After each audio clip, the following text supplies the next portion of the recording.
इस संदर्भ में खास पत्नी के बीच में बात होती है। पति था सूम, तो पत्नी अपने आप ही सूमिन रह गई।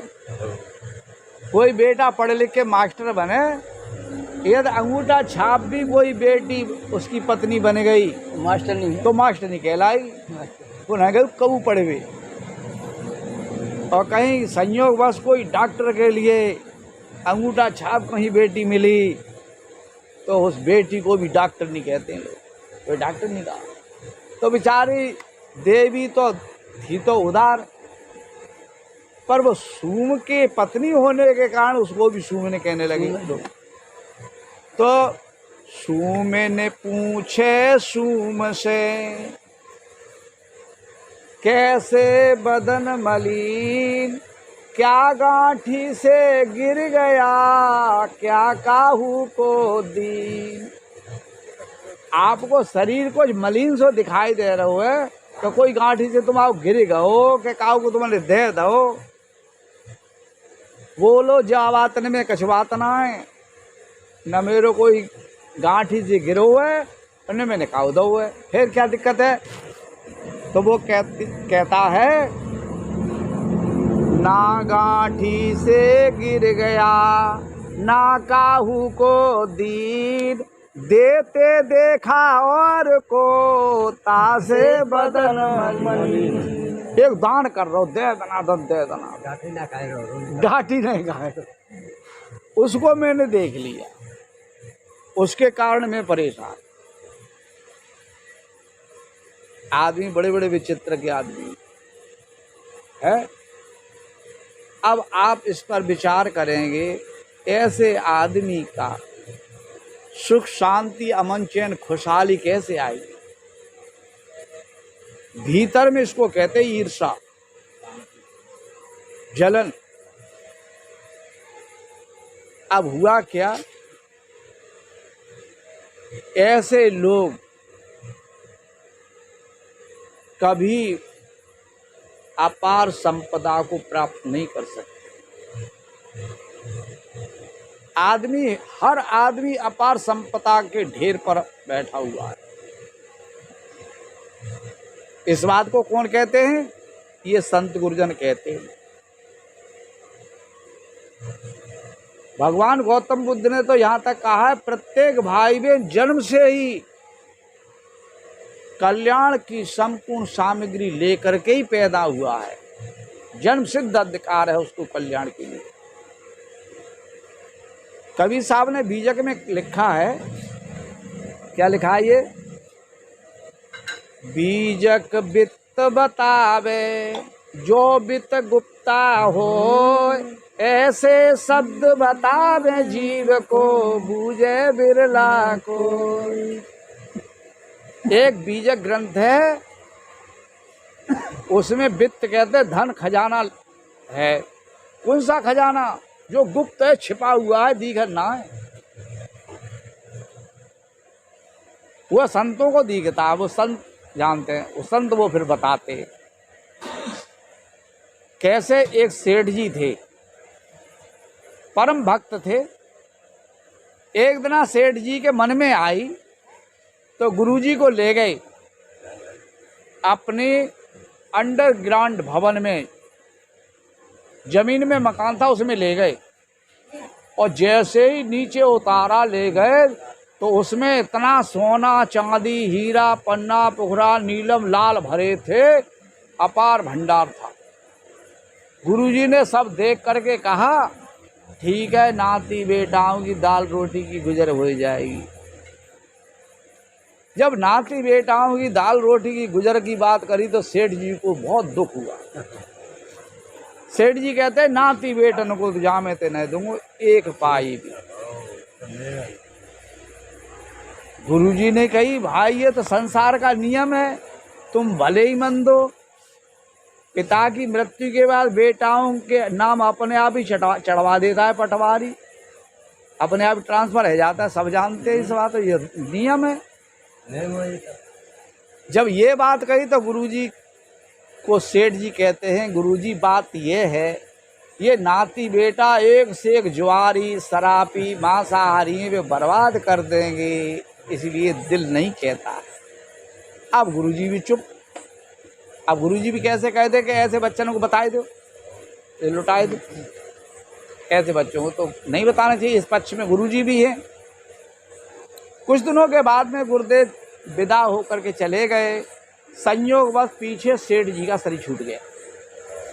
जब शरीर छूट गया, बताया था नहीं, और जो ऊपर पैसा था उसको बच्चों ने पिताजी की 13वीं कहते हैं, काज कहते हैं, इतना बढ़ चढ़ के किया, क्या पूछना है। लोग यूँ कहते हैं डोकरा बार बार थूर मरे हुए आवे हो, 20 महीने के पूरा तो करनी पड़ेंगे। हो गया भंडारा, बचे फिर बचता है पैसा। अब एक से एक जुआरी हो शराबी बोले भाई साहब अब तो न्यारे है, लो न्यारे हो गए, लुटा दिया, टूट गया। अब गुरुजी 1 साल के बाद में आते हैं, देखा तो एक और तो खुशी, पिताजी के गुरुदेव आए, बच्चे एकदम शांत आ गए, इकट्ठे हो गए, बैठा रहा गुरुजी को, और बच्चों ने रोना शुरू कर दिया। गुरुजी पूछते भाई रोते क्यों हो? बच्चे कहते हैं आपके परम भक्त हमारे पिताश्री नहीं रहे गुरुदेव, हमारे पिताश्री अब नहीं। गुरुजी कहते हैं एक एक दिना आएगा सबकी कहा राव का दीना हो। भैया ये संसार ऐसा ही चल विचल है, यहाँ से एक एक दिन सबको जाना है, इसके लिए रोना आपका ठीक नहीं, धीरज बनाओ। इतना ही नहीं कि और ये हम कर्ज में दबे गए, कर्ज में दबे गए। गुरुजी खास बात रोए कीजिए, पिताजी के साथ में तो बड़े गुलछर्रे उड़ रहे थे, माले माल थे।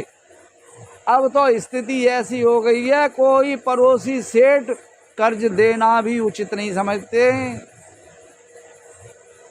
गुरुजी बोले जहां तक की नौबत आएगी क्या? जी बात गले हमारे न उतर रहे। तुम 7 पीढ़ी तक बैठ के खाते, कुछ मत करते, हाथ मत हिलाते। तुम्हारे पिताजी पर इतनी संपत्ति थी, मैंने देखा है, मैं जानता था उनको अच्छी तरह से। ये बात गले हमारे उतरे, तुम कर्ज में दब गए। बच्चे कहते हैं बिल्कुल गुरुजी छिपाए नहीं रहे, बिल्कुल झूठ रहे। बोले सही बात। अब गुरुजी ने विचार किया और सेठ जी की बात याद आ गई। क्या बात? कि बच्चा नाती बेटा एक से जुआरी है, शराबी है, मांसाहारी है। गुरुजी ने समझ ली बाह में बर्बाद कर दिया, और सेठ जी बता के गए ना। गुरुजी अब पूछ लेते हैं, ये बताओ आप लोग शराब पीते हो कि नहीं? अब चुप हो गए, इसका मतलब स्वीकार कर लिया कि पीते। मांस खाते हो कि नहीं? चुप, मांस भी खाते हो। जुआ खेलते हो कि नहीं? खेलते। गुरुजी कहते हैं इसीलिए कर्ज में दबे गए। ये छोड़ दो तो तुम्हारे पिताजी भी सेठ थे और तुम भी सेठ होगे, गारंटी हमारे पास है। गुरुजी कहते गारंटी हमारे पास है। बच्चे कहते हैं गुरुजी अभी से छोड़ दिया। सेठ बनना चाहते हैं ना? बच्चे कहते हैं अभी छोड़ दिया, न शराब पिएंगे, न मांस अंडा खाएंगे, न जुआ खेलेंगे। गुरुजी कहते हैं ऐसे तुम्हारे कहने से हम विश्वास नहीं करेंगे, हम तुम्हारी आगे पीछे परीक्षा लेंगे, जांच करेंगे वास्तव में छोड़ दिया है कि केवल वैसे मुंह से कह रहे हो। हमने ऐसे लोगों को भी देखा, मुंह पे कह देता और शाम को गई 4 बजे ना तो ठेका दिखाई देता है। उधर भी चाहता, पता ना उधर ढाल है, क्या चक्कर है, सरक जाता पल्ला में।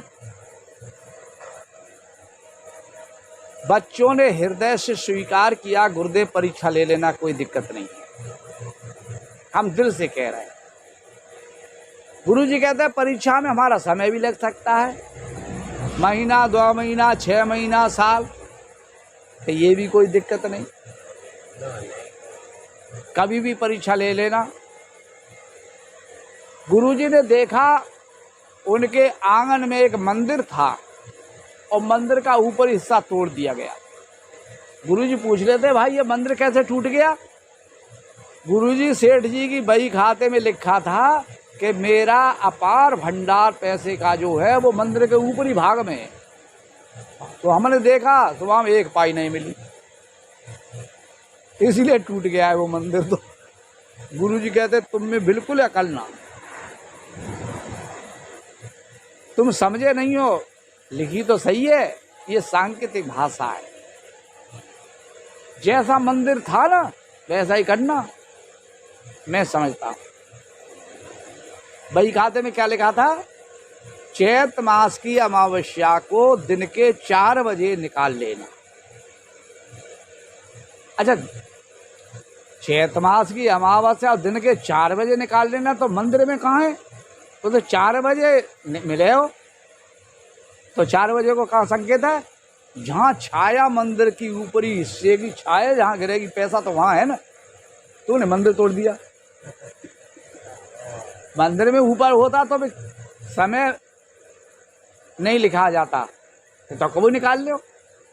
समय है, इसका मतलब उसकी छाया से है। मंदिर पुनः बनवाया गया। कुछ दिनों के बाद गुरुजी चले गए, फिर लौट के आते हैं। साल के अंतराल में गांव में प्रवेश होते ही छोटे छोटे बच्चों ने पहचान लिया, अरे सेठ जी के गुरुजी आ गए, सेठ जी के गुरुजी आ गए। कि सेठ जी को पता नहीं कैसे गुरुजी समझा गए, अब तो न कोई शराब पीता है, न मांस अंडा खाता है, न जुआ खेलता है, अब तो भले आदमी भक्त आदमी हो गए। जब ऐसे बच्चे बतरा रहे तो गुरुजी को अब किसी को पूछने की जरूरत नहीं है, साक्षी मिल गई, गवाह मिल गए गुरुजी को। और जैसे ही सेठ जी के घर पर गुरुजी ने क्षण रखे, सेठ जी के बच्चे लोगों ने देखा तो अपार खुशी होती है। गुरुदेव आ गए, गुरुदेव आ गए, बैठा ला, क्षण स्पर्श की भाव बंदगी होती है। अब सब लोगों की नजर है कि गुरुजी पैसा बताएंगे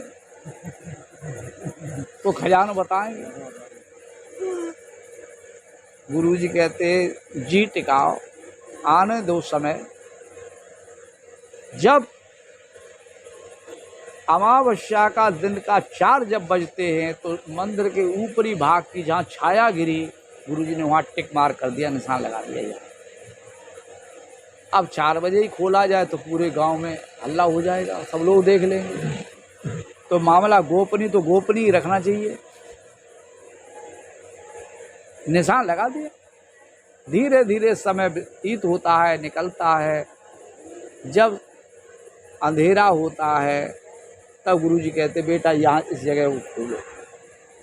जब सेठ जी बच्चे लोग उनके खोलते हैं तो पत्थर निकलता है। पत्थर को जैसे ही हटाया तो वहाँ अंडरग्राउंड निकला जी, मकान है जमीन में। सीढ़ियों से नीचे उतरते हैं और जब लाइट जलाई गई, प्रकाश जलाया हुआ तो बच्चों की आंखें खुली की खुली रह गईं। सोना चांदी हीरा पन्ना टुकड़ा नीलम लाल भरे हुए हैं, अपार भंडार भरा हुआ है। बच्चे कहते गुरुजी आपने निहाल कर दिए। हम तो निहाल कर दिए। गुरुजी कहते हमने निहाल नहीं कर दिया, तुम्हारे पिताजी निहाल कर गए वो तो पहले।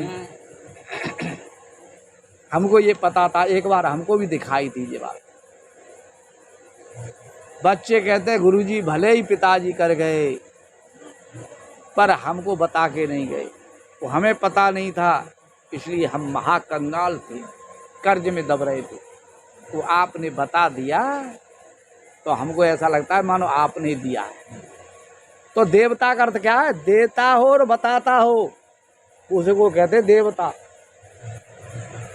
तो कौन देवता है? मातृ देवो भव। माता बताती हैं, वो देती हैं, गरम गरम बना के भोजन देती हैं कि नहीं, तो माता देवता हैं। पितृदेवो भव, पिता देवता हैं। आचार्य देवो भव, संत गुरजन देवता हैं। आपके घर पर बिना तारीख दिए, बिना संदेश दिए कोई सज्जन आए, वो अतिथि देवो भव, वो देवता हैं। अब ये तो कहानी है भैया, ये तो दृष्टांत है। सिद्धांत क्या है? प्रत्येक भाई बहन के दिल दिमाग में, हृदय में अपार भंडार कौन सा खजाना है? ये विद्या का। जिसको कहा था अपूर्व कोपी कोशोयम विद्यते तब भारती भारती कहते विद्या को। व्यय तो वृद्ध मायाति, जितना जितना व्यय करते हैं खर्च करते हैं उतना बढ़ जाता है। और क्षय मायाति संचयात, जो संचय करते हैं इकट्ठा करते हैं उनका नष्ट हो जाता है। कुछ लोगों की सोच होती है कि हम इन्हें ज्ञान सिखा देंगे तो हमें कौन बूझेगा, ये ओछी सोच है। हमने देखा है जिन लोगों ने ज्ञान को लुटाया है वे तो एक दिन नहीं रहे, पर पीछे लोग हृदय से याद करते आ फलाने मास्टर थे, जब पूछो जहां पूछो जैसे पूछो तभी बता देते थे। वो याद कर रहे हैं। क्यों याद कर रहे हैं? उन्होंने सीखा समझा था। तो इसलिए यह ज्ञान की धारा पुरा काल से आज तक अबाध रूप से चली आ रही है, और याद रखना ये आगे चलती रहेगी। आज हमारा देश उन्नति के शिखर पर ये ऐसे ही नहीं आ गया है। इसमें अनेकों ऋषियों ने, मनीषियों ने, अनेकों वैज्ञानिकों ने, अनेक नेताओं ने, अनेक वीरों ने यहाँ पर बलि दी है, शोधन किया है, अनुसंधान किया है, रिसर्च की है, खोजें की हैं, मेहनत की है, कमाई की है, उसका परिणाम फल। कोई समय ऐसा था गांव में स्कूल नहीं थे, कहीं कहीं थे, कहाँ लोग पढ़ने के लिए जाते थे, कोई कोई जाते थे गांव में। यातायात की सुविधा नहीं थी, सड़क नहीं थी, डगरे में जाता है, पहनने के लिए कपड़े भी नहीं थे, सिंगल कपड़े, बस साबुन सोडा का भी अभाव था, ढंग से नहाना धोना भी नहीं होता था। और यातायात की सुविधा का मतलब वाहन भी इतने नहीं थे। धीरे धीरे ऐसी हवा चली, ऐसा कोई गांव नहीं है जो बड़े शहर से नहीं जुड़ा हो, सड़क नहीं बनी हो। ऐसा कोई गांव नहीं है जिसमें स्कूल नहीं हो। विद्यालय, महाविद्यालय, विश्वविद्यालय जगह जगह खुली हुई है, गाड़ियां लगी हुई हैं, इतने ऊपर दूर संचार उपलब्ध है, तुरंत ही बात कर लेते हैं। आज तो ऑनलाइन से पढ़ाई चल रही है, मोबाइल पे देख रहे हैं, स्कूल में जाने की जरूरत ना, घर पे पढ़ रहे हैं बच्चे। अब ड्यूटी पे जाने की भी जरूरत नहीं है, बच्चा अपने कमरा में बैठे मोबाइल लेके ड्यूटी दे रहे हैं, काम कर रहे हैं फटाफट। लाखों की आमदनी आ रही है भैया, वेतन है, गजब का सिस्टम है। तो इसलिए आज हम अपने हृदय में फिर भी संकुचितता रखें, ईर्षा रखें, छल कपट रखें, अपने मन को खराब करके रखें, तो किन की कमी है? ये हमारी कमी है। हमें अपनी कमियों को निकालना है, बुराइयों को निकालना है। आदमी बुरे नहीं होते हैं, आदमी में कोई दोष आ जाए तो आदमी बुरा हो जाता है। जुआ खेलने से पहले आदमी जुआरी नहीं होता है, चोरी करने से पहले आदमी चोर नहीं होता है, और चोरी छोड़ दे, जुआ छोड़ दे, फिर भी आदमी जुआरी और चोर नहीं रह जाता है। इसलिए जिस दोष बुराई को हम समझे, ये दोष बुराई एक एक हटाते जाइए, एक एक निर्वारिए जो निर्वारी जाए। इसलिए कुसंग पा करके हम में गंदी आदत आ गई है, हमें सुसंग पा करके उनसे मुक्ति पानी है। यह जिम्मेदारी, यह काम खुद का है, हमें ही करना पड़ेगा। ऐसा समझ करके सभी भाई बहनों को अपने आप को संभालना है, विचार करना है, और अपने छोटे बेटा बेटियों को अच्छे संस्कार, अच्छी शिक्षा दे करके उन्हें महान बनाने में सहयोग देना है, तभी जीवन सुखद होगा, सफल होगा। हमने थोड़ी बातें करी, आपने बड़े ध्यान से, प्रेम से, शांति का परिचय देते